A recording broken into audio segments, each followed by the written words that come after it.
Good morning. BA तृतीय वर्ष की आर्थिक भूगोल की क्लासों में आपका स्वागत है।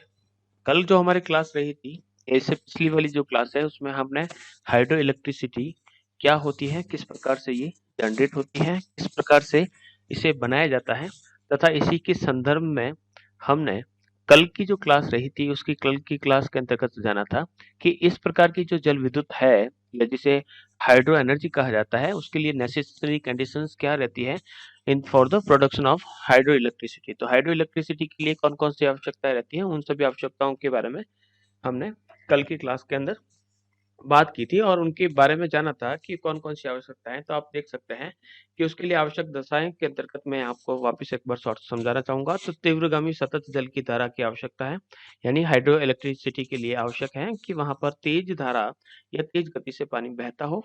इसके अलावा दूसरा कि वहाँ पर तेज ढाल हो ताकि तेज ढाल के माध्यम से पानी काफ़ी तेज गति से बहने लगे। इसके अलावा उस जल भंडार के लिए पर्याप्त भूमि की आवश्यकता रहती है। बांध निर्माण करने के लिए आपको स्थल की आवश्यकता रहती है तथा सबसे इम्पोर्टेंट कि ऐसे क्षेत्रों में जहाँ पर बर्फ जमती है वहां पर हाइड्रो एनर्जी की संभावनाएं कम हो जाती हैं। तो ऐसा क्षेत्र जहाँ पर हिमांक से ऊपर तापमान रहता है उन सभी क्षेत्रों में हम हाइड्रो इलेक्ट्रिसिटी को बना सकते हैं। इसके अलावा कुछ मानवीय दशाओं की बात की जाए तो तकनीकी विकास की दृष्टि से अगर आप सक्षम हैं तो आप अच्छी तरीके से हाइड्रो इलेक्ट्रिसिटी का विकास कर सकते हैं। इसके अलावा वहां पर ऊर्जा के अन्य स्रोतों का अभाव हो तो वहां पर हाइड्रो इलेक्ट्रिसिटी का विकास अच्छी तरीके से किया जा सकता है। इसी प्रकार से सबसे महत्वपूर्ण पूंजी, बिना पूंजी के किसी प्रकार की कोई भी वहां पर कोई भी परियोजना लागू नहीं की जा सकती। तो ये कुछ कारण थे। इसके अलावा सब अगर मांग नहीं है तो किसी प्रकार से इलेक्ट्रिसिटी वहां पर नहीं होगी। मांग कहाँ होगी? जहां पर औद्योगिक क्षेत्र होंगे या नगरीय क्षेत्र, नगरीकृत क्षेत्र होंगे या फिर ऐसे क्षेत्र जहां पर अन्य जो स्रोत होते हैं विद्युत के वो अवेलेबल ना हो, उन क्षेत्रों में हम इस प्रकार की ऊर्जा को अपनाते हैं। इसके अलावा हम कह सकते हैं कि मांग जो क्षेत्र है यानी जहाँ पर डिमांड होती है इलेक्ट्रिसिटी की, वह अगर दूर के क्षेत्र है तो वहां पर इस प्रकार की योजनाएं विकसित नहीं होती हैं। यही कारण है कि जितनी भी हम नदी घाटी परियोजनाएं होती हैं उसके ठीक ही पास में भारी उद्योग लगाए जाते हैं या फिर भारी उद्योग लगाया जाता है तो उसके पीछे वहां पर इलेक्ट्रिसिटी कहाँ से मिलेगी, ये सबसे पहले वहां पर स्थानीयकरण का कारक देखा जाता है।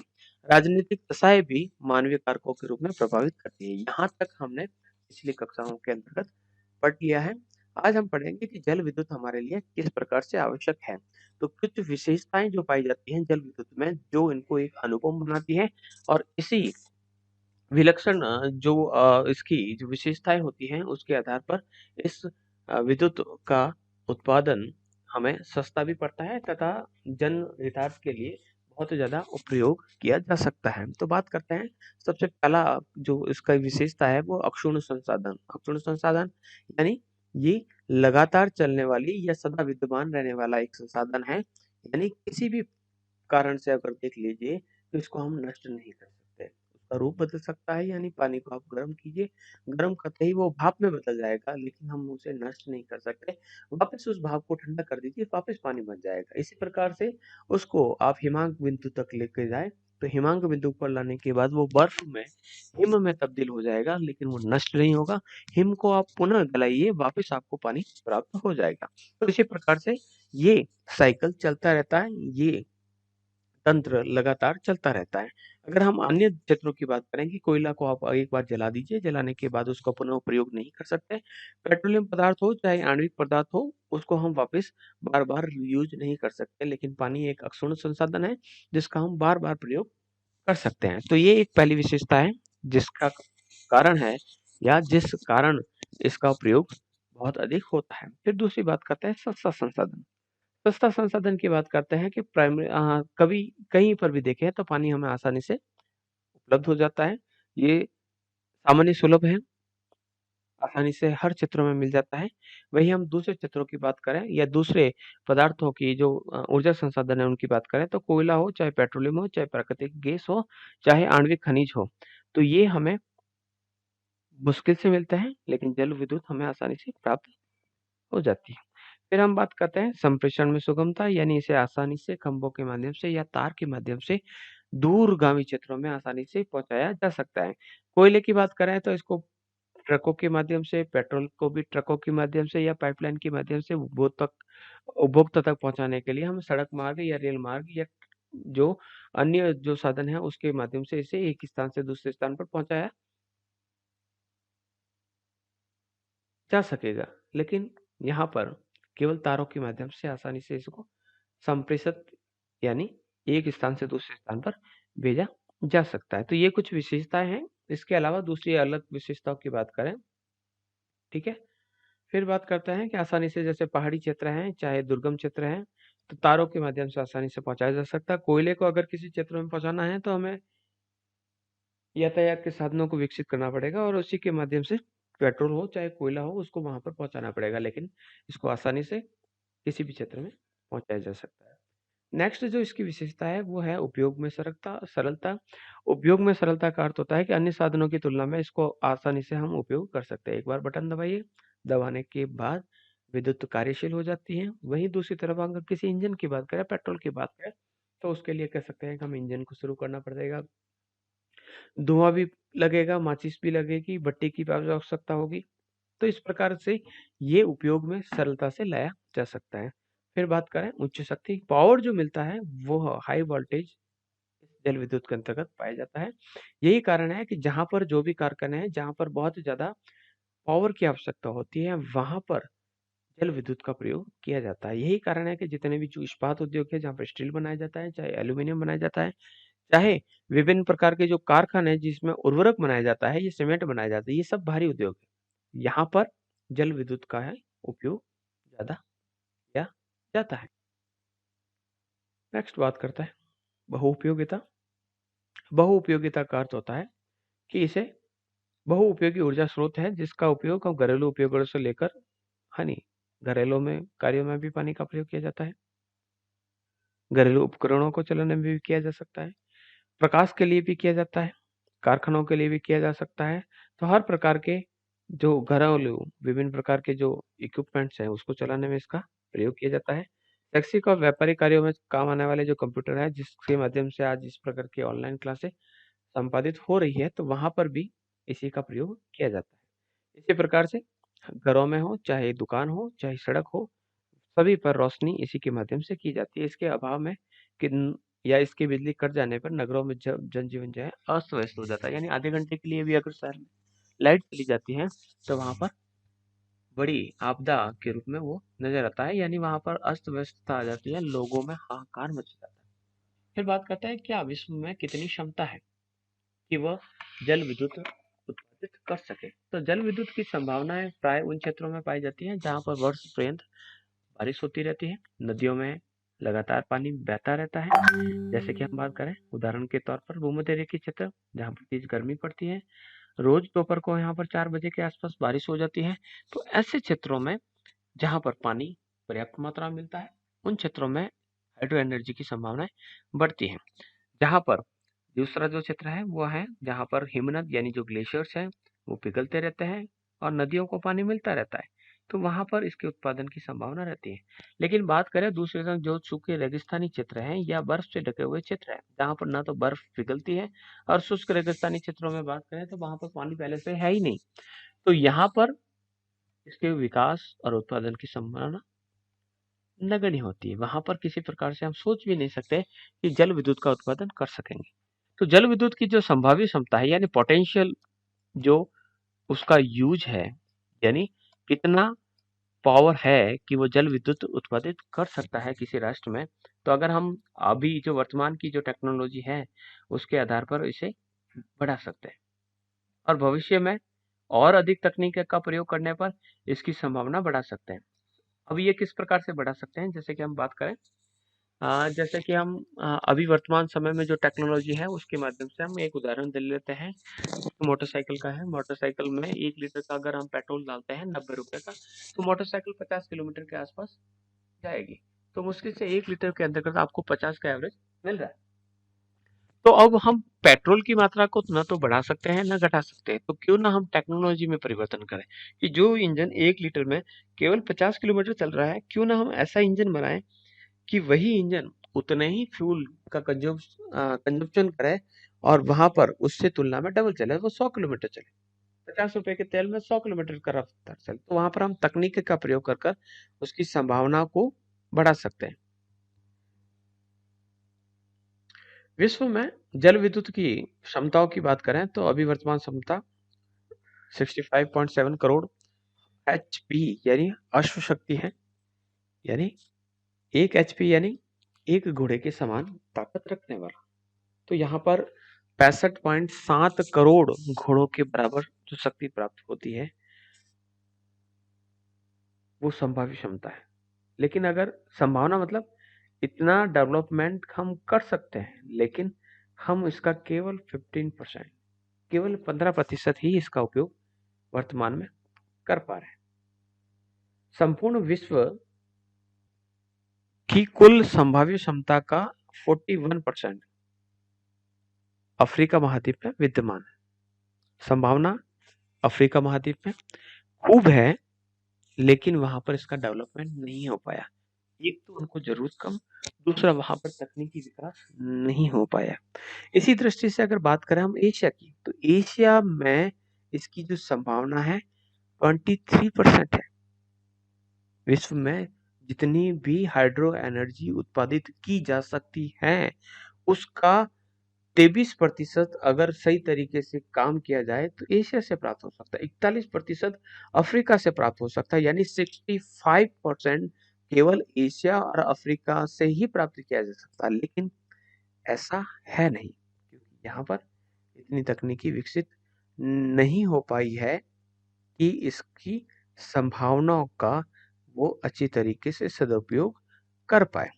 बात करते हैं इसके बाद, तो उसके बाद है उत्तरी अमेरिका 13.2%, यूरोप 10.5, दक्षिणी अमेरिका 8.4, ओशिनिया है 3.5%। ये ऐसे महाद्वीप हैं जो अलग अलग प्रतिशत में जल विद्युत की संभावनाएं रखते हैं। तो सबसे अधिक जो संभावनाएं कहाँ पर है, अफ्रीका में है। और अफ्रीका में इस प्रकार की जो संभावना पाई जाती है तो उसके पीछे क्या कारण है, तो विश्व की लगभग 41% संभावना है, लेकिन आर्थिक पिछड़ेपन के कारण, यानी टेक्नोलॉजी को लाने के लिए पैसा कहाँ से लाया जाए, यही कारण है कि केवल जो संभावना है उसका 0.2% या 0.22% भाग ही वहां पर विकसित किया जा सका है, इतना ही डेवलपमेंट हो सका है। तो अधिकांश जो संभाव्य क्षमता है वो कहाँ पाई जाती है, तो उत्तरी अफ्रीका का जो उत्तरी भाग है 15 डिग्री उत्तरी अक्षांश से बात करें तो 15 से 30 जो क्षेत्र है अक्षांशीय, उनके बीच के भागों में इस प्रकार की संभावना है। जल शक्ति या हाइड्रो एनर्जी की बात करें तो सर्वाधिक संभाव्य क्षमता भूमध्य रेखा जलवायु प्रदेश में, जहां पर कांगो का जंगल है, वहां से प्राप्त होती है, क्योंकि हमेशा वहां पर डेली 4 बजे के आसपास बारिश हो जाती है, नदी नाले खूब बहते हैं, आवश्यक मात्रा में वहां पर जलप्रपात भी मिलता है। तो ये कुछ कारण है कि वहां पर इसकी संभावना अधिक है। 200 से 300 सेंटीमीटर वर्षा। कांगो नदी में विश्व की सर्वाधिक संभावित जल शक्ति विद्यमान है। जैम्बेजी, उसकी सहायक नदियां, नील नदी और उसकी सहायक नदियों में भी संभाव्य क्षमता अधिक विद्यमान है। लेकिन अगर बात करें उत्तरी अफ्रीका जहां पर सहारा का मरुस्थल है, या दक्षिणी पश्चिमी अफ्रीका जहां पर कालाहारी का मरुस्थल है, वहां पर जल की संभावना क्षमता बहुत ही कम पाई जाती है। नेक्स्ट बात करते हैं एशिया महाद्वीप। एशिया में विश्व की कुल जल शक्ति जो है उसकी संभाव्य क्षमता का लगभग 33% पाया जाता है। एशिया की कुल संभावित क्षमता 15.1 करोड़ अश्व शक्ति है, जिसके 9% भाग का ही अभी विकास हो चुका है। कारण पूंजी और तकनीकी दोनों का अभाव। एशिया की जो अधिकांश जो जल शक्ति है या जल शक्ति क्षमता है उसके दक्षिणी पश्चिमी और पूर्वी भागों में स्थित है, जहाँ पर पर्याप्त वर्षा होती है, अनेक नदियां पर्वतीय भागों से नीचे उतरती है, साल भर उसमें पानी बहता है, तो वहां पर बड़े बड़े से टरबाइन लगाकर बिजली को प्राप्त किया जाता है। उत्तरी साइबेरिया में जहां पर बहुत अधिक ठंड पड़ती है, और मध्य एशिया में जहां पर बारिश कम होती है, तो वहां पर जल शक्ति की संभावना का अभाव पाया जाता है, या जो क्षमता है वो कम पाई जाती है। तो वहां पर आपको ज्यादा हाइड्रो एनर्जी की संभावना नहीं मिलती। नेक्स्ट बात करते हैं हम उत्तरी अमेरिका। उत्तरी अमेरिका में जो क्षमता है वो 8.7 करोड़ अश्व शक्ति यानी HP हॉर्स पावर के समान क्षमता पाई जाती है। विश्व के लगभग 13% क्षमता है, और लगभग 47% को इसने विकसित कर लिया, यानी 50% अभी भी उन्होंने विकसित नहीं किया है। तो उत्तरी अमेरिका का जो पूर्वी भाग है, जहाँ पर अपलेशियन श्रेणी पाई जाती है, अपलेशियन श्रेणी जहाँ पर कोयले की अधिकता पाई जाती है, तो वहां से निकलने वाली तेज गति की जो नदियां तथा सेंट लॉरेंस नदी में जल शक्ति की संभावना अधिक पाई जाती है। इसके अलावा रॉकीज पर्वतीय क्षेत्र में भी इस प्रकार की संभावना है। इसके अलावा मिसिसिपी और मिसौरी नदी, अलास्का में जल शक्ति की विशाल संभावनाएं विद्यमान रहती है। नेक्स्ट बात करते हैं यूरोप की। तो यूरोप महाद्वीप में 6.9 करोड़ HP हॉर्स पावर की संभावित क्षमता है, विश्व का 10.5%, और यहाँ पर भी 60% या 59% भाग विकसित हो चुका है। तो स्कैंडिनेविया में नॉर्वे, स्वीडन, आल्प्स पर्वत का पहाड़ी क्षेत्र जिसमें इटली, फ्रांस और स्विट्जरलैंड को शामिल किया गया है, वहां पर तेज ढाल पाए जाते हैं, साल भर बहने वाली नदियां पाई जाती हैं, इसलिए वहां पर जल विद्युत अधिक पाई जाती है। इसी प्रकार से दक्षिण अमेरिका की बात करें तो दक्षिण अमेरिका की जो जल शक्ति की जो संभावित क्षमता है यूरोप से थोड़ी कम है। तो 5.5 करोड़ हॉर्स पावर के साथ ये 8.4 की संभावित क्षमता रखता है। कुल संभावित क्षमता के 5.6% भाग का ही यहाँ विकास हो चुका है, और उसमें से अधिकांश जो संभावित क्षमता है वो ब्राजील में है। ब्राजील की जो उत्तरी पूर्वी उच्च भूमि पाई जाती है, वहां पर तेज ढाल पाए जाते हैं, बारिश भी अधिक होती है, वहां पर जल विद्युत की संभावना है। इसके अलावा एंडीज पर्वतीय भागों में भी इस प्रकार की संभावनाएं अधिक पाई जाती है। नेक्स्ट बात करते हैं हम ओशिनिया।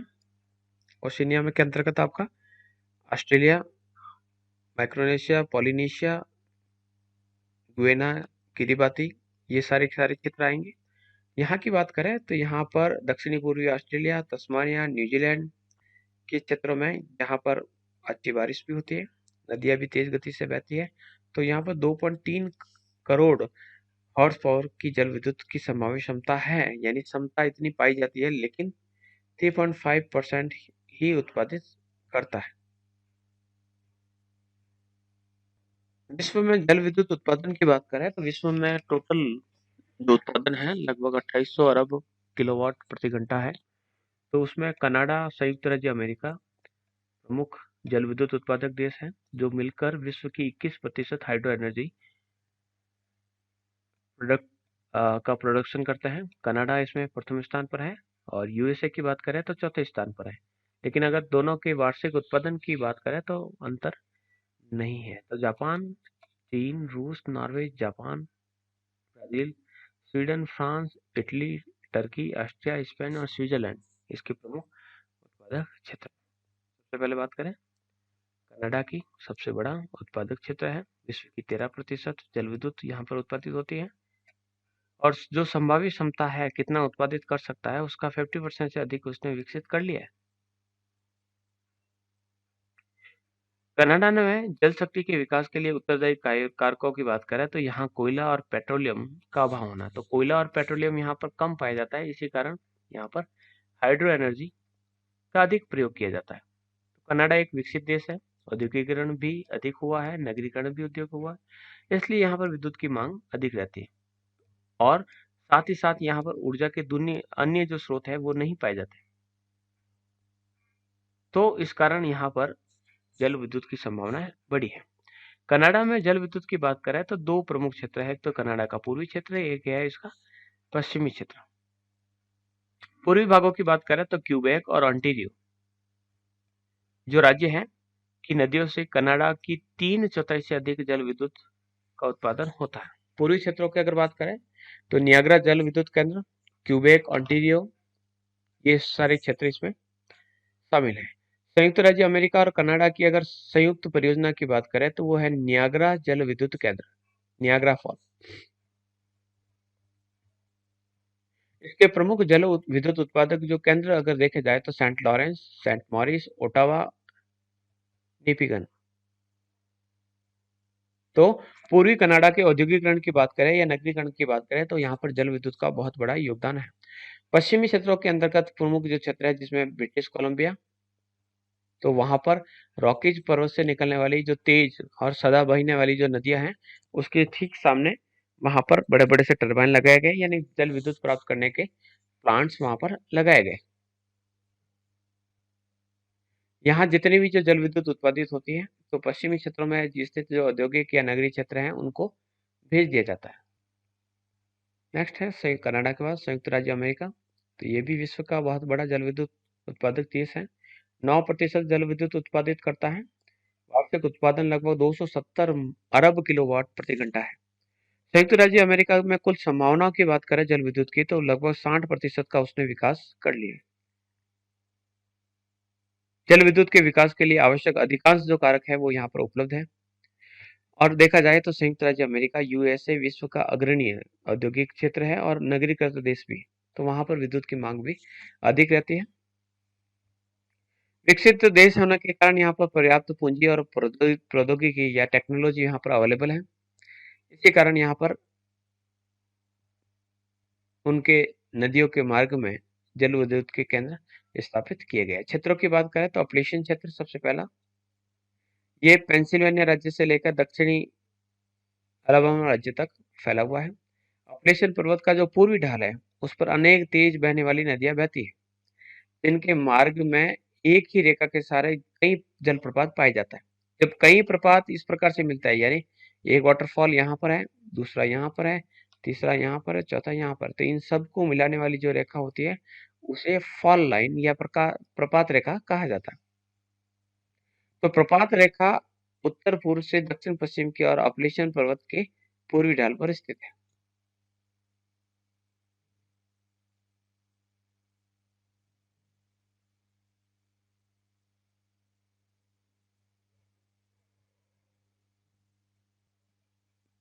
तो ये जितने भी जलप्रपात पाए जाते हैं ये यहाँ पर पाए जाते हैं और इस प्रकार से हाइड्रो एनर्जी की अनुकूल दशाएं यहाँ पर पाई जाती है। यही कारण है कि यहाँ पर Columbia, Hartford, Raleigh, Lowell, Fall River, Lawrence, Trenton, Baltimore, Philadelphia यहाँ के प्रमुख जल विद्युत उत्पादक क्षेत्र हैं।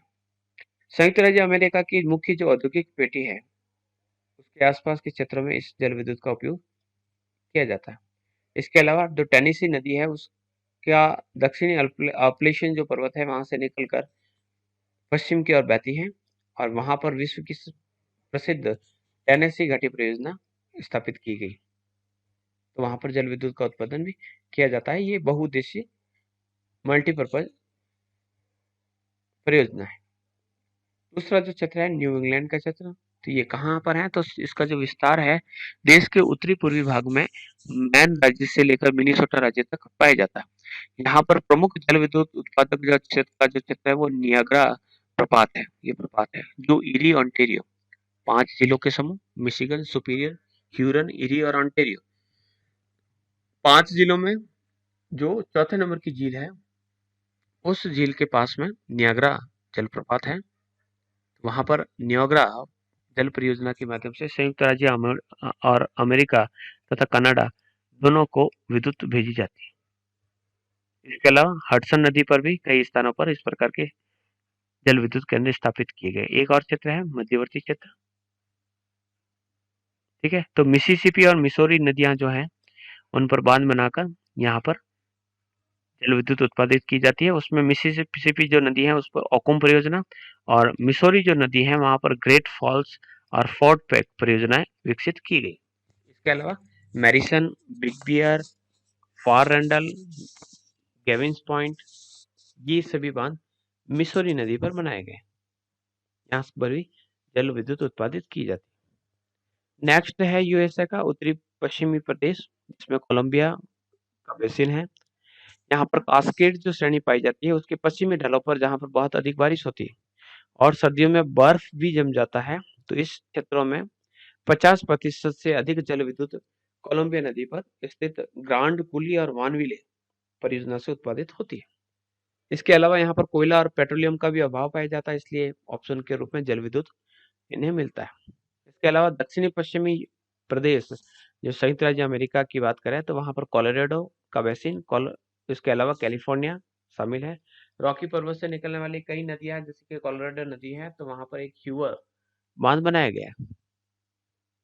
तो उसके माध्यम से कोलोराडो की या उसकी सहायक नदियों पर रूजवेल्ट तथा कुली नाम के बांध बनाए गए हैं और वहां पर विद्युत उत्पादन का कार्य भी किया जाता है। इसी प्रकार से कोलोराडो नदी पर ग्लेन कैनिन नाम का एक बांध बना हुआ है और इसके अलावा उसकी साइड की जो सहायक नदियां हैं उस पर भी बांध निर्मित किए गए।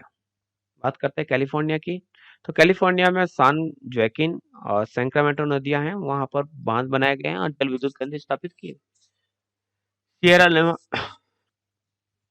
सियरा नेवादा की बात करें तो वहां की ढालों पर भी अधिक वर्षा होने के कारण या शीतकाल में भारी हिमपात होने के कारण यहाँ पर नदियों में साल भर पानी बना रहता है, वहां पर भी जल विद्युत उत्पादित की जाती है। नेक्स्ट तीसरा है ब्राजील। कनाडा और संयुक्त राज्य अमेरिका के बाद तो ये ब्राजील का तीसरा स्थान है, विश्व की लगभग 11% जल विद्युत का उत्पादन करता है। यहाँ पर जितनी भी जल विद्युत उत्पादित की जाती है उसके जो केंद्र है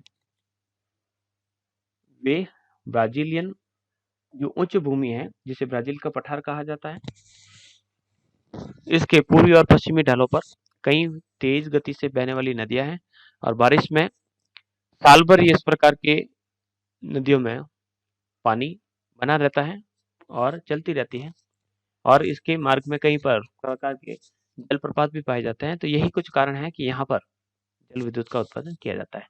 इसके साथ साथ भी यहाँ पर सघन बसे हुए क्षेत्र पाए जाते हैं, नगरीय क्षेत्र भी पाए जाते हैं, इसलिए वहाँ पर डिमांड भी रहती है, तो यहाँ पर इनके विकास पर ध्यान भी दिया जाता है। तो ये कुछ क्षेत्र हैं जहाँ पर जल विद्युत के छोटे छोटे से संयंत्र स्थापित किए गए। कनाडा की तरह ब्राजील में भी कोयला और पेट्रोल का अभाव है, इसलिए यांत्रिक ऊर्जा के रूप में जल विद्युत का उपयोग या इसके विकास पर अधिक बल दिया जाता है। नेक्स्ट है चीन। चीन विश्व का बहुत बड़ा जल विद्युत उत्पादक देश है। 300 अरब किलोवाट प्रति घंटा की से भी अधिक यहाँ पर जल विद्युत का उत्पादन होता है। विश्व के लगभग 12% जल विद्युत यहीं से उत्पादित होती है। चीन में कोयले के तो वैसे अच्छे भंडार है, लेकिन यहाँ पर ताप विद्युत का भी उत्पादन होता है। ताप विद्युत के साथ साथ यहाँ पर जल विद्युत का भी उत्पादन किया जाता है। तो कुल जितनी भी यांत्रिक ऊर्जा प्राप्त की जाती है उसका 94% ताप विद्युत से प्राप्त होता है, यानी कोयले को जलाकर प्राप्त किया जाता है। 6% जल विद्युत के रूप में प्राप्त होता है। यहाँ पर बहुत सारी बहुउद्देशीय परियोजनाएं हैं जो विभिन्न नदियों पर स्थापित है, जिसमें यांगटी सिक्यांग, सिक्यांग और हांगो नदी प्रमुख है। तो यहाँ पर इन नदियों पर बांध बनाए गए और बांधों की सहायता से जल विद्युत उत्पादित की जाती है। नेक्स्ट है हमारा रूस। रूस की बात करें तो विश्व की कुल जितनी भी क्षमता उसका 6% यहाँ से प्राप्त किया जाता है। विश्व की 6% जो जल शक्ति प्राप्त की जाती है, तो विभाजन से पहले यानी 91 में जब सोवियत संघ का विघटन हो गया तो उस समय ये विश्व का सबसे बड़ा उत्पादक क्षेत्र था, लेकिन विघटन के बाद कुछ क्षेत्र थे वो यूक्रेन या अजरबैजान में चले गए, तो यहाँ पर उस क्षमता और उत्पादन दोनों में कमी आ गई। यहाँ के अगर क्षेत्रों की बात करें तो रूस का जो दक्षिणी सीमा के सारे मध्य एशिया से लगाकर सुदूर पूर्व प्रशांत तट तक पर्वत श्रेणियां पाई जाती हैं। इन पर्वत श्रेणियों से कई छोटी छोटी नदियां निकलती हैं और नदियों के ठीक आगे यहाँ पर बांध बनाकर इस प्रकार की विद्युत प्राप्त की जाती है। इसके अलावा ट्रांस साइबेरियन जो रेल मार्ग है उसके आसपास के क्षेत्रों में भी यहाँ पर जल विद्युत का उत्पादन किया जाता है। यहाँ पर मांग की कमी है थोड़ी सी, इसलिए जल विद्युत की जो संभावित क्षमता है और उत्पादक जो क्षमता है उसमें फर्क पाया जाता है। क्षेत्रों की बात करें तो यूरोपियन क्षेत्र है, तो यूरोपियन क्षेत्रों की बात करें तो वोल्गा, बॉर्को और सीवर नदियों के आस-पास के क्षेत्रों में बांध बनाकर जल विद्युत के केंद्र स्थापित किए गए। यहाँ की प्रमुख क्षेत्रों की बात करें तो यहाँ पर गोर्की, सोटो, वोल्गोग्राड, लोअर काना अन्य जल विद्युत उत्पादक क्षेत्र है। एशियाई क्षेत्रों की बात करें तो रूस की लगभग 80% जल विद्युत है एशियाई क्षेत्रों से प्राप्त होती है। यहाँ पर ओबे, एनिसी और लीना और आमूर नदियां बहती हैं। वहां पर या इनके जल के प्रयोग के माध्यम से यहाँ पर जल विद्युत उत्पादित की जाती है। ओबे नदी पर यहाँ पर नोवोसिबिर्स्क तथा ओस्कोनेगोर्स्क, ये आपके थोड़े से रशियन वर्ड है, तो ये बांध यहाँ पर बनाए गए। इसी प्रकार से लीना नदी की बात करें तो विलपुल और अमूर नदी पर जया नाम के जल विद्युत की परियोजनाएं संचालित है। नेक्स्ट है नॉर्वे और स्वीडन, प्रमुख स्थान है इसका, प्रमुख जल विद्युत उत्पादित क्षेत्र है और विश्व में जितनी भी जल विद्युत उत्पादित होती है उसका 4% नॉर्वे से और 2% स्वीडन से प्राप्त होता है। कारण क्या है? यहाँ पर सदाबहानी नदियां बहती हैं। जब भी शीत ऋतु आती है हिमच्छादन हो जाता है, लेकिन जल विद्युत में थोड़ी सी कठिनाई आती है, लेकिन यहाँ पर दूसरे जो संसाधन है, एनर्जी की रिसोर्सेज है, उनकी कमी पाई जाती है, इसलिए यहाँ पर जल विद्युत पर ज्यादा जोर दिया जाता है। विश्व में अगर प्रति व्यक्ति विद्युत की खपत की बात करें तो स्वीडन में सबसे अधिक होती है। यहाँ पर लौह इस्पात उद्योग का विकास हो रहा है, तो ये जल विद्युत यहाँ पर बहुत। नेक्स्ट बात करते हैं जापान की। जापान एकमात्र ऐसा विकसित देश है, द्वीपीय देश है। द्वीपों के मध्य कई ऊंची ऊंची पर्वत श्रृंखला पाई जाती है, वहां से अनेक छोटी छोटी नदियां बहती हैं और इस नदियों के जल प्रवाह के कारण यहाँ पर विश्व की लगभग 4% जल विद्युत उत्पादित की जाती है। टेक्नोलॉजी की बात की जाए तो जापान में काफी विकसित है, तो जितने भी नदियां बहती हैं या जो तटीय मैदानों में उतरती हैं उससे ठीक पहले यहाँ पर डायनेमो लगाकर जल विद्युत को प्राप्त किया जाता है। जापान की अगर संभावित क्षमता की बात करें तो लगभग 75% जो है इसने विकसित कर लिया है। लगभग 200 से अधिक यहाँ पर जल विद्युत केंद्र स्थापित हैं। हॉन्शू द्वीप में बड़े जल विद्युत केंद्र भी स्थापित किए गए, जिसमें टोहोकू और बिबू नाम के जल विद्युत केंद्र अच्छे या अधिक तकनीकी या अधिक उत्पादन के लिए पहचान रखते हैं। बात करें भारत की तो भारत में 1950 के बाद इसका जल विद्युत का विकास हुआ है। विश्व का 8वां सबसे बड़ा जल विद्युत उत्पादक देश है। विश्व के लगभग 3% जल विद्युत उत्पादित करता है। उत्पादन की बात करें तो 85 अरब किलोवाट घंटे से भी अधिक है। यहाँ पर जल विद्युत की संभावनाएं काफी अधिक है, लेकिन आर्थिक और तकनीकी पिछड़ेपन के कारण जल विद्युत का विकास नहीं हो पाया है। जैसे ही स्वतंत्रता मिली हमें, जो नियोजन कार्य चलता था उसमें कई नदी घाटी परियोजना यहाँ पर विकसित की गई और उसके माध्यम से जल विद्युत के केंद्र स्थापित किए गए और उससे यहाँ पर विद्युत प्राप्त होती है। इसके अलावा हिमालय क्षेत्र हो, चाहे पर्वतीय क्षेत्र हो, चाहे पश्चिमी घाट हो, चाहे मध्य भारत का क्षेत्र हो, तो वहां पर छोटी मोटी नदियां चलती रहती हैं, साल भर बहती रहती है, तो उसमें टरबाइन चलाकर इस प्रकार की उद्योग विद्युत प्राप्त की जाती है। यहाँ पर प्रमुख विद्युत परियोजनाओं की बात करें तो भाखड़ा नागल, रिहंद जो सोन नदी पर है, दामोदर नदी घाटी परियोजना, तुंगभद्रा, नागार्जुन सागर, हीराकुंड, मयूराक्षी, चंबल और काकरापार, माता टीला, रामगंगा, ये छोटी मोटी जल विद्युत परियोजनाएं हैं। वहां पर जल विद्युत का उत्पादन किया जाता है। इसके अलावा भी